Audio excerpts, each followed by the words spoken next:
आज तक रेडियो सुनता है सारा जहां। ज्ञान ध्यान।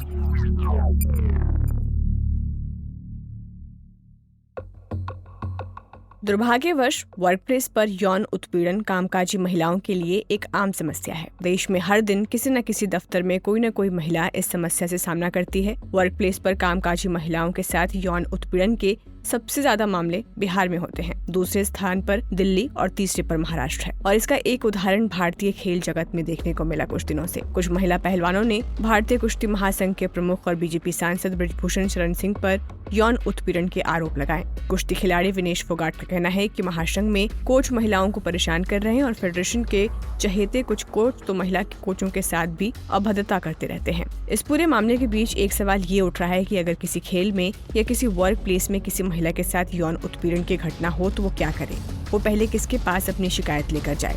आज के ज्ञान ध्यान में हम इसी पर बात करेंगे। नमस्कार, मेरा नाम है खुशबू कुमार और आप सुन रहे हैं आज तक रेडियो।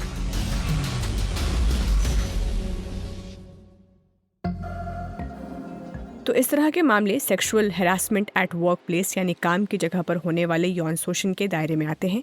आप जहां पर भी काम करते हो, चाहे वो कोई दफ्तर हो, स्कूल हो, अस्पताल हो, कंस्ट्रक्शन साइट हो, कोई संगठन हो, अगर उस जगह पर कोई व्यक्ति आपका यौन शोषण करता है, आपको गलत तरीके से छूता है, गलत बातें करता है, आपकी सहमति के बिना आपको अश्लील मैसेज या तस्वीरें भेजता है, तो ये हरकतें हरासमेंट एट वर्क प्लेस के दायरे में आएंगी।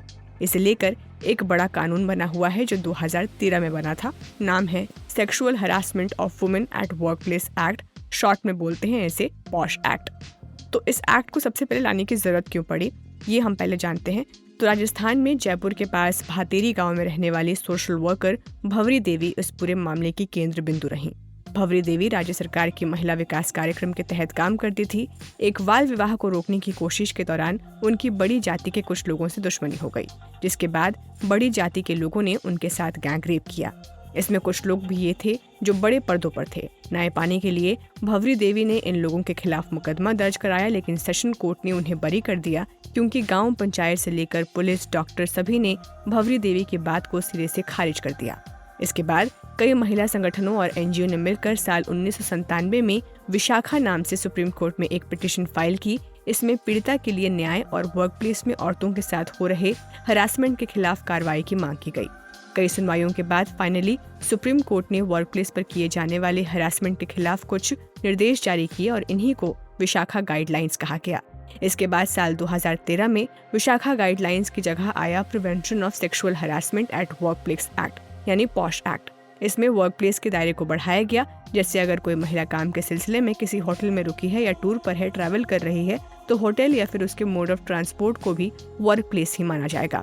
तो यह कानून ये कैसे काम करता है, इसमें किस तरह का प्रावधान है, लॉ से जुड़ी खबरों पर नजर रखने वाली आज तक रेडियो रिपोर्टर कनु सारदा बताती हैं। Sexual harassment of women at workplace act है। ये सुप्रीम कोर्ट ने जब विशाखा की गाइडलाइंस बनाई थी उसके बाद ये एक्ट तैयार किया गया भारत सरकार द्वारा। और इसमें बहुत तमाम तरह की चीजें हैं, जिसमें ये भी इंक्लूड होता है कि महिला के साथ ऑफिस में किस तरह से बर्ताव किया जाता है। जरूरी नहीं है कि हर चीज को सेक्सुअल हैरासमेंट से ही देखा जाए, बट हाँ, अगर उसके साथ किसी तरह बोलने में कुछ ऐसी बातें बोली जाती है कि जिससे उसकी पर्सनल लाइफ को टारगेट किया जाता है या उसे टारगेट किया जाता है, या फिर कुछ ऐसे इशारे किए जाते हैं या उसको किसी तरह से मोलेस्ट किया जाता है, मतलब छोटी छोटी चीजें जो एक महिला को रोज के ऑफिस में झेलनी पड़ती है, ये सब चीजें जो है इसको लेकर ये कानून बनाया गया था। और अब जो है इसके अंदर काफी चेंजेस भी लाए गए हैं, क्योंकि जैसे जैसे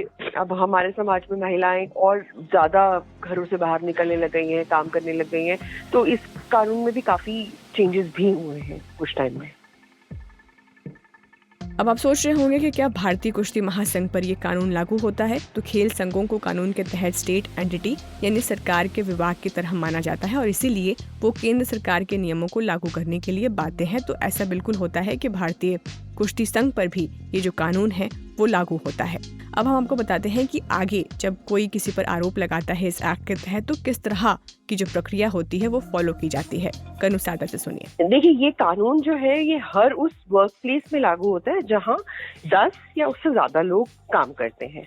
और इस कानून के तहत हर ऑफिस में इंटरनल कंप्लेंट्स कमेटी ICC होनी चाहिए, जिसकी जो प्रेसिडेंट हो वो एक महिला हो नियम के मुताबिक, और इस कमेटी में जितने लोग हो उनमें 50% जो है वो औरतों का होना जरूरी है।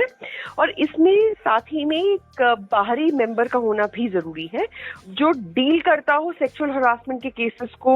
वो कोई भी एक्सपर्ट हो सकता है, और ये जो बाहरी मेंबर होगा वो मतलब किसी ऐसी संस्था से जुड़ी हो जो महिलाओं के लिए काम करती हो, तो ये और भी अच्छा होता है। तो ये कमेटी फिर जो है उस शिकायत को डील करती है, और उसके बाद उस कमेटी की जो रिपोर्ट है, अगर ये पाया जाता है कि हाँ जो कंप्लेंट है महिला की वो जेन्युइन है और उसमें सच्चाई है, तो फिर पुलिस के पास वो कंप्लेंट जाती है। तो पुलिस फिर आगे की कार्रवाई करती है, पुलिस FIR भी रजिस्टर करती है, और उसके बाद आगे की कानून की कार्रवाई जैसे किन सेक्शंस में होना है ये पुलिस अपनी फिर से दोबारा से इंक्वायरी करेगी, और फिर उसके बाद डिसाइड करेगी कि क्या सेक्शंस और क्या सब लगना चाहिए।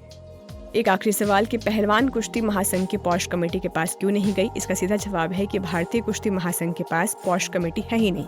इंडियन एक्सप्रेस की एक रिपोर्ट बताती है कि 2013 में पॉश एक्ट बनने के बाद भी कुश्ती महासंघ ने अपने यहाँ इस कानून के तहत इंटरनल कंप्लेंट्स कमेटी यानी ICC नहीं बनाई। यही नहीं, इस रिपोर्ट में ये भी बताया गया कि भारतीय जिम्नास्टिक महासंघ, भारतीय टेबल टेनिस महासंघ, भारतीय हैंडबॉल महासंघ और भारतीय वॉलीबॉल महासंघ में भी पॉश कमेटियां नहीं हैं। तो ये आप सुन रहे थे हमारा आज का ज्ञान ध्यान। आपसे फिर मुलाकात होगी अगले एपिसोड में। तब तक के लिए आप सुनते रहिए आज तक रेडियो। नमस्कार।